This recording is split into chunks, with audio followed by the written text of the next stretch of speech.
자, 여러분, 만약에 여러분에게 정말 좋아하는 친구가 생겼다고 한번 생각해 볼까요? 자, 우리가 새 학기가 시작됐어요. 크리스마스가 지나고 방학을 끝나고 나니 이제 새로운 학년을 올라가게 됐어요. 1학년 친구들은 2학년으로, 2학년은 3학년, 3학년은 4학년으로 올라갔어요. 친구들을 사귀는데 내가 정말 좋아하는 친구가 생긴 거예요. 나랑 관심도 똑같고 취미도 똑같고 얘기도 잘 통하는 것 같아요. 그 친구랑 있으면 너무너무 기분이 좋아요. 여러분, 이런 친구가 생기면은 여러분 어떨 것 같아요? 좋아요, 안 좋아요? 좋아요. 친구가 생겼는데 얼마나 좋아요. 좋아하는 친구가 생일이면은 생일 선물도 주고, 또 좋아하는 친구가 야, 우리 여기 놀러 갈래? 우리 여기 같이 게임하러 놀러 가자 하면 같이 놀러 가요, 안 가요? 가요. 진짜 친한 친구예요. 이 친구랑 있으면 재밌기 때문에. 그리고 또 그 친구가 좋아하는 게 이거라고 하면 그거를 위해서 먼저 찾아주고 도와주기도 해요. 그 친구가 좋기 때문이에요. 그런데 만약에 내가 그렇게 좋아했던 친구가 길을 지나가다가 다른 친구를 만났는데, 다른 친구예요. 내가 아닌 다른 친구를 만났는데 갑자기 나를 모르는 척하며 그 친구에게 나를 소개해 주지도 않고 나를 부끄러워하고 모르는 척한다면 여러분 기분이 어떨까요? 여러분 마음이 어떨 것 같아요? 그렇게 하면 속상할 것 같아요. 너무너무 속상해요. 이처럼 우리가 만약에 다른 사람들 앞에서 우리가 하나님을 부끄러워한다면 하나님의 마음이 어떨까요? 하나님이 여러분들 예쁘게 만드셨어요. 엄마 뱃속에서부터 예쁘게 만들었어요. 한 명 한 명을. 그래서 하나님이 가장 기뻐하는 일로 여러분을 사용하고 싶어 하는데, 여러분이 사람들 앞에서 나는 하나님 모르는데요, 날 만든 사람이 하나님인지 나도 모르겠어요, 이렇게 한다면 하나님의 마음이 어떨까요? 하나님 마음이 속상할 것 같아요. 여러분을 너무너무 예쁘게 만들어 놓았는데 여러분이 모른다면, 모르는 척 한다면, 하나님을 부끄러워한다면 하나님 마음이 너무너무 슬프고 속상하겠죠. 오늘 말씀에 보면은 이처럼 처음에는 예수님을 미워한 사람이 있어요. 처음에는 예수님 믿는 사람들을 다 감옥에 집어넣고 예수님의 복음을 미워했어요. 그런데 변화된 사람이 있어요. 누구예요? 사울에서 뭘로 변했어요? 이름이 바울로 변한 바로 바울이에요. 예수님을 자랑하면서 하나님의 나라를 멋있게 힘차게 전파했던 사람이가 바로 바울인데요. 오늘 바울에 대해서 한 번 더 말씀을 듣고자 해요. 사도 바울은 1차, 2차, 3차 선교 여행 중에 이번엔 3차예요.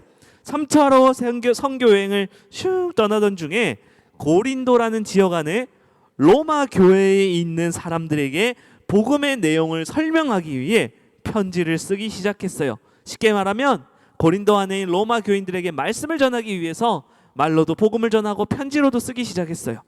그 당시 이 로마 교회 사람들은 이스라엘 백성들이에요, 아니에요? 이스라엘 백성들이 아니에요. 로마 사람들은 스페인에 있는 다른 나라 사람들이에요. 이방 나라예요. 하나님을 모르는 사람들이었는데 예루살렘 교회가 흩어짐으로 인해서 로마 교회 사람들도 복음을 듣고 이렇게 교회를 통해서 모이게 된 거예요. 그 로마 교회 사람들이 성경 말씀을 통해서 하나님의 아들이신 예수님을 기초로 하여 그 예수님을 잘 믿으면 될 텐데 그렇게 했을까요? 안 됐을까요? 안 됐어요. 무슨 일이 있었냐면 이 로마 교회 안에는 예수님을 믿고 구원받는 것이 아니라 우리 할아버지랑 우리 증조 할아버지랑 우리 증조 할아버지랑 우리 증조 할아버지가 만든 전통이 있어. 우리 교회는 그거를 지키고 그거를 따라야지 구원을 받을 수 있거든. 예수님은 잘 모르겠어요. 예수님은 사람이고 우리가 만든 그 전통과 규칙을 따라야지 천국에 갈 수 있어. 로마 교회에서 이렇게 가르치는 거였어요. 바울은 이것을 보고 어떻게 생각했을까요? 아주 잘하고 있구만. 아주 잘하고 있군. 저게 하나님을 믿는 거지. 이렇게 했을까요? 아니었어요. 저 친구들 뭐 하는 거지? 예수님은 저 말씀을 전한 적이 없는데 왜 저렇게 하고 있는 거지? 바울의 마음이 안타까웠어요. 바울은 예수님과 하나님을 잘못 믿고 있는 사람들을 향해 가서 예수님이 누구인지, 그리고 예수님을 통해 어떻게 믿음이 생기고 성령이 우리에게 어떻게 찾아오는지 열심히 사람들에게 말씀을 가르쳐 주었어요. 그리고 잘못된 가르침이 무엇인지 정확하게 얘기해 주면서 이렇게 하는 것은 하나님의 말씀을 따라서 가는 것이 아니야 얘들아 하면서 친절하게 잘 가르쳐 주었어요. 그런데 바울이 이렇게 열심히 복음을 전하여도 사람들이 아무리 친절하게 전하여도 사람들이 좋아했을까요? 싫어했을까요? 좋아했을까요? 싫어했을까요? 하나님의 말씀을 듣고 저게 바로 진짜 하나님 말씀이구나 하는 사람도 있었지만 많은 사람들이 바울을 거부했어요. 야, 그게 무슨 하나님을 믿는 거야? 너만 맞냐? 야, 너 그렇게 하면 안 돼. 우리 열심히 하고 있는데 우리가 와서 왜 괴롭혀? 하면서 바울을 공격하고 괴롭히고 바울을 엄청 사람들 주위 사람들 통해서 힘들게 만들었어요. 바울의 마음속에는 예수님이 말씀하신 사마리아와 땅끝까지 대한민국까지 하나님의 말씀을 전하기를 간절히 바라며 복음을 전하였는데 사람들이 괴롭히고 힘들게 하니까 너무너무 속상했어요. 그렇지만 바울이 여기서 포기했을까요? 포기하지 않았어요. 바울에겐 누가 함께하고 있었을까요? 하나님이 함께하고 있었고 예수님이 함께하고 있었어요. 바울은 지치지 않았어요. 그럼에도 불구하고 말씀을 듣는 사람들과 함께 열심히 기쁘게 복음을 전하였어요. 우리 여부 친구들, 이렇게 바울 선생님과 같이 복음을 전한다는 것은 절대 쉬운 일이 아니에요. 때론 배를 타고 먼 곳까지도 바울처럼 가야 하고 또 복음을 전하다가 사람들의 미움을 받을 수 있고 심지어 나의 목숨까지 위험해질 수도 있어요. 그런데도 바울은 왜 이렇게까지 끝까지 하나님의 말씀에 복음을 전하려고 애썼을까요? 나의 생명이 위험해질 정도면 이젠 안 되겠어. 이제 내 생명이 목숨이 위험해질 것 같으니까 이제 포기해야겠어. 이렇게 생각하지 않고 어떻게 그렇게 끝까지 자기의 생명을 걸면서 하나님 말씀을 위해 목숨 걸고 달려갔을까요? 그 이유가 무엇일까요, 여러분? 너무너무 중요해요. 뭘까요? 맞아요. 또 뭐예요? 맞아요. 하나님이 우리를 사랑했기 때문이에요. 자, 여러분, 오늘 목사님이 얘기해 줄 테니까 말씀을 전할 테니 여러분 잘 기억하시고 우리 선생님들과 함께 한 번 더 복습하세요. 바울이 이렇게 목숨 걸면서까지 끝까지 말씀을 전했던 이유는 바울이 먼저 하나님께 은혜를 받고 죄로부터 용서받고 구원받아 복음에 빚진 사람이었기 때문이에요. 쉽게 말해서 바울이 자기 마음속에 있는 죄를 용서해 주신 분이 바로 누굴까요? 하나님이고 예수님이기 때문이었어요. 내 마음속에 있는 죄들을 용서해 준 분이 바로 예수님이었기 때문이에요. 바울이 여러분 알다시피 처음부터 예수님을 잘 믿었어요? 아니에요. 처음에 어떻게 했어요, 바울이? 맞아요. 예수님을 믿는 사람들이 있으면 저기 먼 곳까지 배 타고까지 쫓아가서 저 사람들 다 잡아서 감옥에 넣어야 돼. 쟤들 다 나쁜 사람들이야. 이렇게 한 사람이었어요. 그런데 바울이 예수님을 만나고 변화돼서 복음을 전하는 사람이 되었어요. 바울에게 가서 바울 사도님 왜 이렇게 열심히 복음을 전하세요? 목숨까지 걸 정도로 그렇게 중요한 일인가요? 라고 물으니까 바울 선생님이 뭐라고 하냐면은 내가 하나님께로부터 예수님으로부터 죄 용서를 받았어요.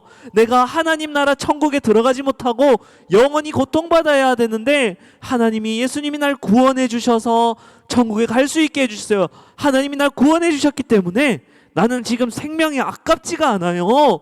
예수님을 위해 내 모든 것을 드릴 수 있어요. 이렇게 바울이 고백한 것이었어요. 그런 바울을 찾아오신 예수님은 그렇게 바울의 죄를 용서해 주셨고 실제로 바울을 모든 사람들을 통하여 복음을 전하는 사도로 세워주신 것이었어요. 자신은 하나님께 구원받을 사람, 즉 천국에 갈 자격이 없는데도 불구하고 하나님이 바울을 찾아오셔서 갚을 수 없는 하나님의 은혜와 구원의 사랑을 주었기 때문에 바울은 그 하나님의 사랑을 기억하니까 포기할 수 없었던 거예요. 내 생명도 중요하지 않았던 거예요. 하나님 말씀을 전하는 일이라면 세상 그 어떤 것보다도 먼저가 되었던 것이었어요. 바울은 예수님을 만나기 전까지는 예수님이 우리를 위해 십자가에 달리시고 우리 죄를 위해 죽으셨다는 그 사실을 믿지 않았어요. 또 바울은 복음을 믿는 사람, 즉 예수님을 믿는 사람들은 멍청하고 아주 미련하다고 얘기하였어요. 그리고 바울은 예수님을 믿어서 천국 가는 것이 아니라 우리 할아버지랑 증조할아버지가 만든 그 전통을 지켜야지 구원을 받는 거야. 우리는 그렇게 전통이 깊은 집이야. 그러니까 내 말을 들어. 이렇게 믿음 생활을 했었어요. 어렸을 때부터 그렇게 배우면서 자라왔는데 예수님을 만나고 보니까 그게 전부 다 거짓말이었던 거예요. 바로 예수님을 만나고 보니까 예수님을 믿는 사람들을 보니 이제 마음에 하나님이 주신 믿음이 생각나고 하나님의 사랑이 생각나고 은혜가 생각나는 것이었어요. 바울은 예수님을 만난 이후에 이제 나는 복음을 부끄러워하지 않겠어요. 이제 하나님을 사랑하고 복음을 부끄러워하지 않겠어요. 왜냐하면 이 복음은 하나님을 믿는 자들에게 구원을 주시는 하나님의 능력이기 때문이에요. 나는 이 복음을 위해서 내 목숨을 걸겠어요. 바울 사도님이 그렇게 얘기했던 것이었어요. 그 결과 바울은 온 세계, 전국에, 우리 대한민국에까지 지금 흘러들어왔어요. 예수님의 복음을 전하는 사도로 보내심을 받고 복음을 모르는 사람들을 한 사람 한 사람 다 찾아가셔서 복음을 전하고, 교회가 없고 완전히 무인도에 하나님도 모르고 자기들끼리 살아가던 그 무인도에 도착해서 예수님을 전해서 예수님을 믿게 하고, 또 어느 곳을 가든지 예수님의 복음을 부끄러워하지 않고 담대하게 전함으로 많은 생명을 살렸던 거예요. 그러다가 감옥에까지 갔어요. 감옥에 들어가서도 편지를 썼어요. 펜을 들고 종이를 들고 가서, 사랑하는 우리 이천신학교의 유년부 친구들, 예수님을 믿는 믿음이, 이렇게 편지를 쓰면서 사람들의 영혼을 살리고 하나님 나라의 백성을 만들었던 거예요. 그 모든 편지의 내용이 지금 실제로 성경, 여러분 앞에 있는 성경 속에도 우리 바울 선생님이 편지로 담겨져 있는 것이에요. 여러분은 바울 선생님이 복음을 부끄러워하지 않았다는 그 사실을 들으면서 어떤 생각을 하나요? 혹시 여러분은 예수님을 믿는다는 그 사실, 예수님이 우리 죄를 위해서 십자가에 돌아가셨다는 그 사실을 부끄러워하지는 않나요? 사람들 앞에서. 하나님은, 여러분, 우리는 마음이 부끄러울 수 있어요, 사람들 앞에서. 그러나 하나님은, 하늘에 계신 우리를 만든 하나님은 하나뿐인 자기 아들 예수님을 십자가에 죽기까지 하셔서 우리를 사랑하시고 그 죄로부터 우리를 구원해 주신 놀라운 분이세요. 내가 정말 예수님을 믿는다면 나 또한 또 나를 위해, 우리 가족을 위해 십자가에 달려 돌아가신 예수님을 결코 부끄러워해서는 안 되겠어요. 이제 복음을 부끄러워하는 것이 아니라, 우리가 하늘로부터, 하늘에서 지금 하나님이 계셔요. 우리를 사랑한다고 하고 있어요. 하늘에 계신 하나님의 사랑을 우리뿐 아니라 우리가 충만하게 받아 누림으로 우리 옆에 있는 친구들에게도 그 사랑을 전하는 우리 유년부 친구들이 되어야 해요. 내 옆에 친구들과 내 상황과 나를 바라보지 마시고 하늘에서 하나님이 우리를 보고 계시고 우리를 지켜주시고 우리를 천국으로 인도하실 것이라는 것을 바라보고 나아가는 우리 유년부 친구들 되기 바래요. 자, 복음을 부끄러워하지 않을래요? 우리 한번 크게 외치고 예배를 마치도록 하겠습니다. 시작! 복음 더 이상 부끄러워하지 않겠어요. 다시 한번 시작! 복음 더 이상 부끄러워하지 않겠어요. 아멘. 이 부끄러워하지 않는 복음이 여러분의 정체성입니다. 기도드리겠습니다.